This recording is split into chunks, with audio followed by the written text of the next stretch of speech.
আসসালামু আলাইকুম ভিউয়ার্স। এখন আমি আছি, এটা হচ্ছে একটা চালা, একদমই পাহাড়ের উপরে। এটার নাম হচ্ছে মাইজার চালা। মাইজার চালা চলে আসলাম। এখানে আমি কিছু ঔষধি গাছ দেখাবো আপনাদেরকে। তো দেখেন, আমি যে চালায় আছি, চালাটি আমি শুধু একাই। আর নিচে দেখেন, বা আমার আশেপাশে আর কেউ নেই। দেখেন ওদিকে কি পরিমাণ, মানে নিচু, একদম নিচু এলাকা। এটা চালার পরে যে নিচে দেখা যায়, ওখানে দেখেন অনেক ধরনের মানে আবাদি জমি আছে। কলা চাষ করতেছে, পেঁপে চাষ করতেছে, বা আনারস আছে, অনেক ধরনের মানে ফল ফলাদি আছে। তো ওদিকে দেখেন অনেক দূর, ওইদিকে দেখেন অনেক ধরনের কিন্তু মানে গাছ দেখা যায়, পাহাড়।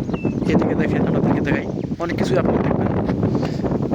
তবে এই চালায় দেখেন চারিদিকে কোনো মানুষ নেই, একদমই শূন্য, আমি ছাড়া আর কেউ নেই। তো এখানে আসছিলাম কিছু ওষুধি গাছের সম্বন্ধে কিছু ভিডিও বানাতে। তো দেখাই আপনাদেরকে, দেখেন কি সুন্দর একটি গাছ। এই গাছটির নাম হচ্ছে বড়ই গাছ, অনেক সুন্দর একটি গাছ।